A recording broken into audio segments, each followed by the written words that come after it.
국민 여러분, 그리고 종로 시민 여러분, 절대 황교안에게는 단 한 표도 주지 마십시오. 그리고 세월호 참사의 진상규명, 책임자 처벌을 위해 꼭 투표해 주시길 부탁드립니다.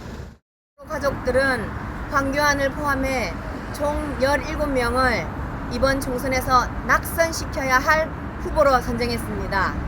그중 황교안은 반드시 낙선되어야 할 영순위입니다.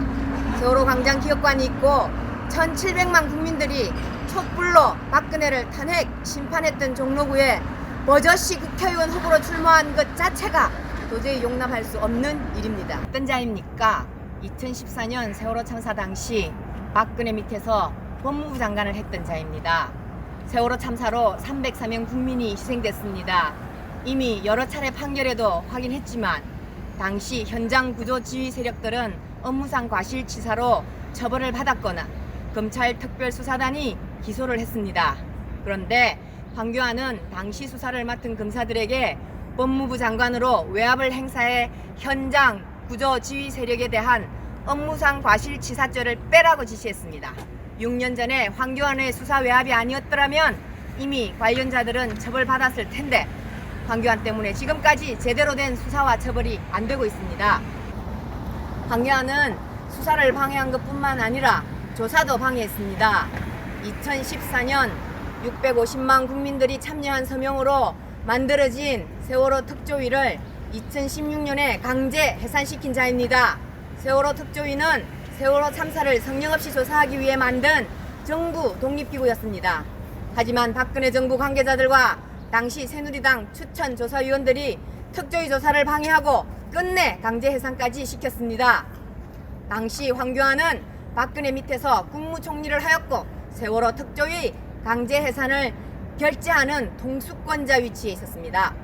황교안은 권력을 쥔 마지막까지 악착스레 세월호 참사의 진실을 은폐한 자입니다. 박근혜가 국민들 힘으로 탄핵되고 그 자리에 있었던 황교안은 박근혜의 세월호 참사 당시 7시간의 기록물을 30년 동안 아무도 볼 수 없도록 봉인시켜버렸습니다. 박근혜가 떳떳하다면 있는 그대로 다 밝히면 될 문제를 30년 동안이나 꽁꽁 감춰버린 이유가 뭔지 묻고 싶습니다. 황교안은 국회가 아니라 검찰에서 수사를 받거나 감옥에 갇혀 있어야 할 범죄 혐의자입니다. 우리 세월호 피해자 가족들은 황교안을 비롯해 세월호 참사와 관련해 진실을 은폐, 왜곡시키고 희생자와 피해자를 모욕한 모든 후보를 상대로 할 수 있는 모든 것을 다해 반드시 낙선시킬 겁니다. 생각만 해도 끔찍한 4월을 6번째 맞고 있습니다. 제주로 수학여행 간다며 들떠서 집을 나섰던 우리 아이들과 영영생 이별을 당했던 그날이 다시 오지 않았으면 좋겠지만 어김없이 그날은 오고 있습니다.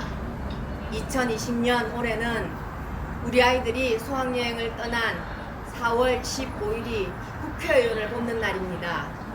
정치인들이 똑바로만 했더라면 이런 생이별의 고통을 겪지 않아도 됐을 겁니다.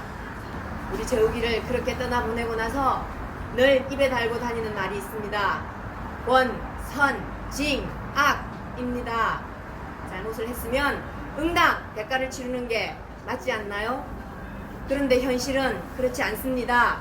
죄지은 놈들은 떵떵거리며 지내고 있습니다. 오히려 희생자들, 피해자들이 모욕을 당하고 있습니다. 국민 여러분, 그리고 종로 시민 여러분, 절대 황교안에게는 단 한 표도 주지 마십시오. 그리고 세월호 참사의 진상규명, 책임자 처벌을 위해 꼭 투표해 주시길 부탁드립니다. 고맙습니다.